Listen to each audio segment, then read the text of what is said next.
活到150歲，唔使咁假設嘅。你入去賭場嗰陣時，你去韓生嗰賭場同佢講，祝你長命百唔係歲。嗱，你同佢講嗱，而家我入嚟韓生度賭錢，我一祈願咧係希望佢身體健康嘅。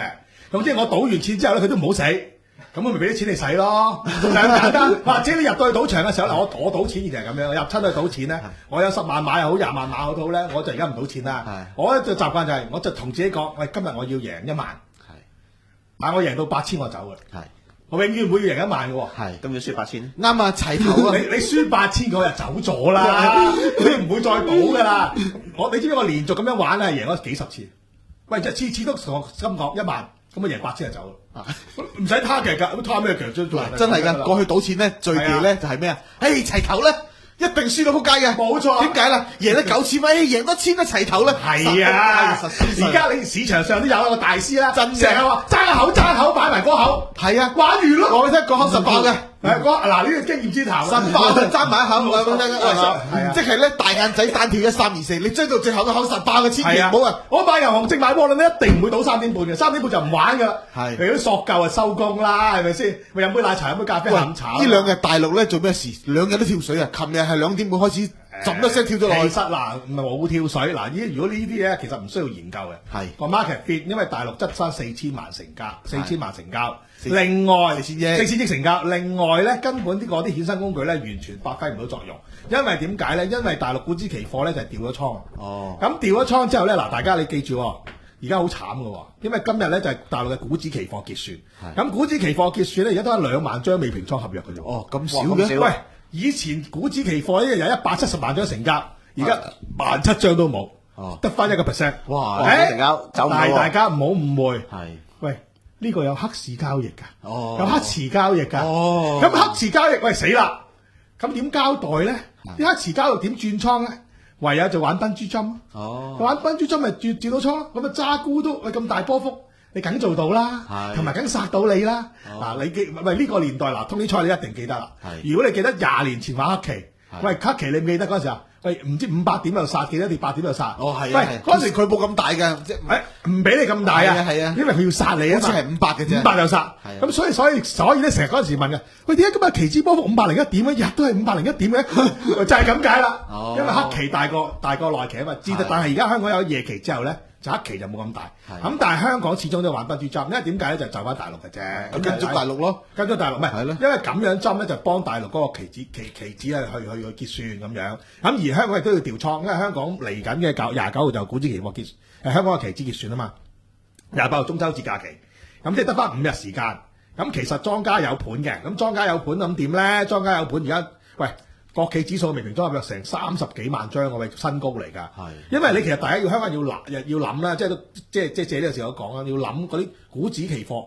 喂，記住啊，而家國企指數1萬點水平，又30幾萬張。13000點嗰時又30幾萬張，呢個價值唔同咗。即係而家你唔平咗，應該而家咁即係個揸住個 volume 係好大。咁即係而家等於13000點嘅50萬張㗎啦。咁所以個賭場好大，咁所以就不停咧就要高低起跌咁樣，挫上挫落，走晒嗰啲。唔係挫係要轉倉，咁樣嚟轉啊。咁樣你哋喺唔最為意嘅時候，佢咁樣轉倉。譬如佢想要買貨嘅，唔係佢想要沽貨嘅，佢盡量要撩高佢，好簡單啫。唔使亂高嘅，佢今個月嘅股票其實兩邊揸晒嘅。你通啲猜揸咗啲，呢位小姐又揸咗，呢個就揸咗做咗揸，呢個做咗沽。咁其實咧，如果我想咧就沽下個月咁點咧？我將今個月我嘅揸倉突然沽倉，突然間停倉，變晒揸倉。咁你呢個月係咁買上去咯。係啊。咁我跟住呢位小姐仔沽緊10月，係咁沽10月，咁咪調晒倉。係。咁咪越調位咪越靚咯，然後計翻個平均價。總之我嗰個價翻嚟係高咗水，我賺一錢咯。係。咁跟住你班傻仔咪跟住，哎呀升啊追啊！跟住追過。人哋沽緊下個月啦已經，咪就係咁簡單啦。係。咁咪就係咁簡單啦。咁而家夜期咪跌緊300點咯。係啊。咁所以尾期跌緊，尾期跌就應該啦。咁呢期跌就應該跟意識問題。係。因為大家耶倫琴日咧就語重心長講俾大家聽，呢位白頭婆婆就話俾佢聽，喂10月同12月我哋仲會加息嘅。所以咧我就好憎咧9月唔加息嘅。我就好中意咧就係經濟及合作組織會議咧就話9月應該加息，然後就話俾大家聽嗰6個月之內都唔該加息，等個市場去休息，然後咧接受呢件事，然後等啲短債咧係翻去個投資市場咧，就令佢變得正常化啲，咁而長債亦都美國冇影響。咁債券又唔爆煲，而短債啲錢又出翻嚟咧，係買翻啲商品期貨啊，買翻啲油啊，買翻啲金啊，同埋買啲股票。咁個世界咧就叫穩定翻。如果唔係咧，而家調翻轉頭咧就唔穩定喎。最慘嘅耶倫仲話喎，今年個經濟咧就係咧係會提高個增長，唔知一個百分點定兩個百分點，去到2.6。喂，但係嚟緊未來2年咧就再降低翻嗰個增長喎。係預期喂想降低咯。死梗啦！你而家未來2年，你而家日本 QE 緊，歐洲 QE 緊，你中國經濟下行緊。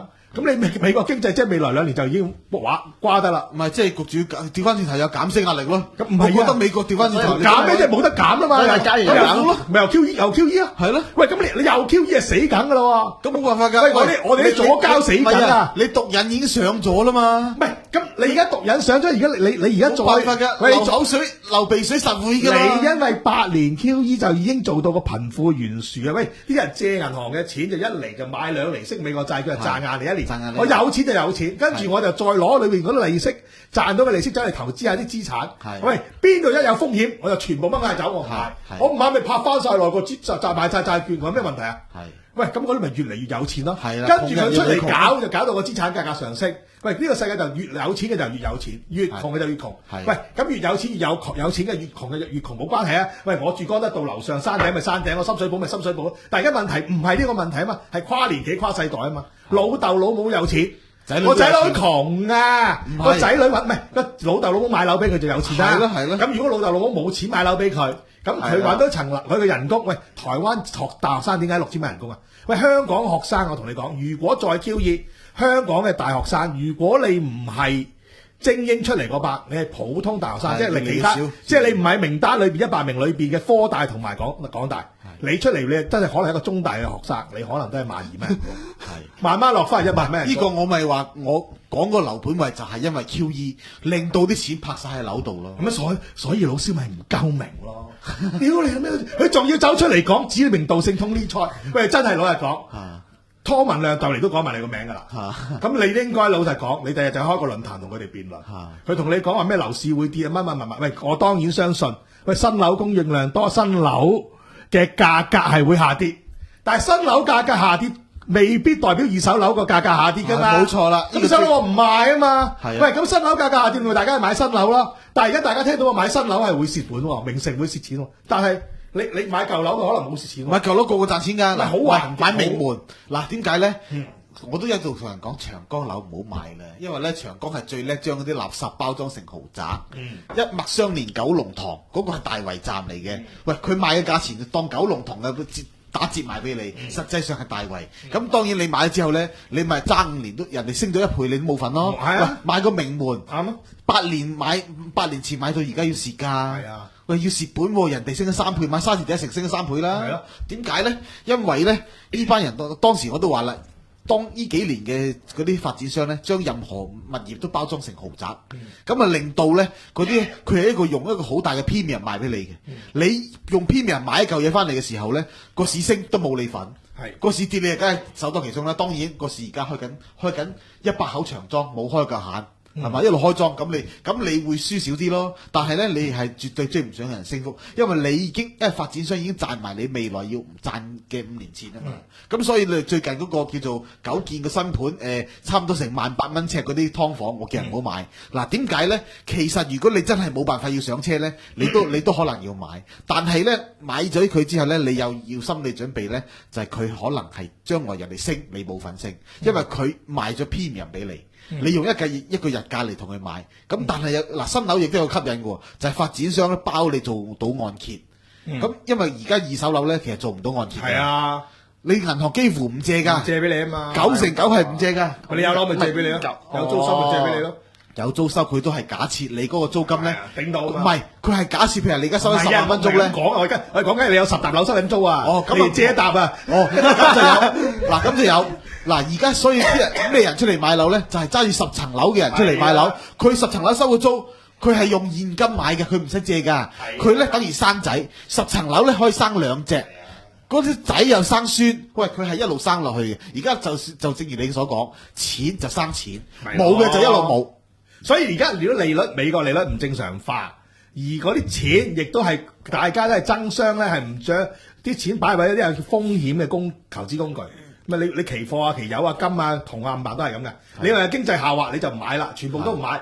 喂，只有唔買就越嚟越慢，越跌。喂，跌到乜嘢咧？跌到嗰個生產價值就同成本，喂已經再低嘅生產嘅時候，嗰啲先會反彈。冇錯啦。喂有啫嘛，你跌到落廿幾蚊，佢唔撚開採咯。但係唔開，而家美國咪冇咗頁岩氣咯，即係唔開採，開咗人貴啊嘛。所以美國佢而家上個禮拜星期三公布嗰個石油庫存，咪減少咗210萬桶咯。喂，就係咁嘅原因。咁但係到呢個原因出現嘅時候，全世界都唔去生產，唔去做呢啲嘅時候，咁第時始終有日急劇正通脹嘅。係啊。跟住就爆上去噶啦，因為你冇貨啦嘛，根本爆煲啊！啲錢都唔係錢啊，點搞咧？係，我咪所以美國佬精啊！而家佢話玩比特幣啊，我承認比特幣啊，真係死得你唔死啊！其實真係，即係你可能網絡世界裏邊有錢咧就係有錢，即係你唔使真係。所以我話咧，銀紙係一路向下貶值嘅，即係所以咧，以前嘅人咧最錯誤就係咧一路將錢睇成係第一，調翻轉頭嘅。而家錢同埋貨幣同埋嗰個樓宇可以調翻轉頭噶。而家樓係變咗個本位啊！而家用錢。即係睇個相對角度啫嘛，以前你用1000萬睇呢層樓嘛，而家調翻轉，人哋用1層攞嚟睇你1000萬，哦1000萬我唔睇你啦，你個銀紙貶咗值啊嘛，而家我睇2000萬嗰個啊嘛，問題就係啲錢已經係急速下，唔係即係急速下跌啊嘛。所以如果你老蕭唔明嘅咧，你就要解俾我聽。其實英國人讀咁多書，英國人係完全明嘅，所以點解英國人而家要揾一個長毛嘅人走去做工黨嘅黨魁？喂，其實而家人哋英國佬已經知道啊，呢個咁嘅資本主義行到呢一個位，喂已經係扭曲晒啦，冇咗更生能力啦，而且就真係妖魔化咗。喂，下一代嘅人最終就係會訴諸於武力啊，唔係武力啊，訴諸於翻去馬克思主義，翻去共產主義。喂，一定係咁噶。喂，個社會嘅循環係咁，因為佢哋冇生存價值啊嘛。喂，如果你英國唔係工業革命令到工人壓榨得噶咁差嘅，點會有呢個問題啊？唔係國民黨如果能夠有土地改革、農民有生存空間，就點會相信共產黨啊？屌你，結果咪共產黨而家咪澎湖改造佢哋咯，戇鳩咯成班，成個理念咪傻咯，即係著佢打仗。唔係，所以好多人內亂啊，唔係內亂就唔會嘅，讀壞咗書。其實世界就冇戰爭噶啦，其實有戰爭嘅都係走佬嘅啫。只不過呢個世界你睇係你最終，喂你敍利亞巴沙爾政權咪有幾多野人支持你啊？俄羅斯俾幾多武器你，跟住你 ISIS 又話會打得冧佢，跟住又打唔冧。喂，結果個問題就係話你武器同武器互相受殺，一就但係你死晒我死晒，因為點解？而家啲武器太先進啦嘛，所以至大型嘅規模嘅戰爭咧就係唔會發生嘅。咁但係個問題就係人咧要被逼係一定係不停去走佬，咪製造人間悲劇咯。喂，呢啲其實都係關乎於美國嘅 QE 嘅問題。喂，大佬你就唔能夠撥亂反正嘅時候咧，呢個世界係好悲慘，所以冇得撥亂反正啦。因為咧由你第一刻雷曼爆咗煲之後開始 QE 咧，我就斷定咗呢個泡沫咧，只能夠吹到越嚟越大，係爆為止嘅吹到。但係你爆咧，而家調翻轉頭啦，係銀紙爆咗煲，啲人唔信紙啊嘛。因為你個股票、債券同埋貨幣係唔相信咯，因為你隨時印得噶嘛。原來咁變咗咧，無限量嘅貨幣，咪去追逐有限量嘅地產咯，就係。唔係咁，所以而中國咧嘅樓市都唔會爆煲嘅。中國最終咧都會鎖國，除咗唔俾你有蛋嘅月餅入去之後咧，佢亦都唔會俾你人民幣自由兌換。喂，反正我嘅股票咧就而家唔係㗎，國有化，所有股票都係買夠晒國家㗎嘛。喂，我中意呢隻股票升幾多蚊咪升幾多蚊咯。其實我諗咗條橋俾大陸㗎，國內好簡單嘅。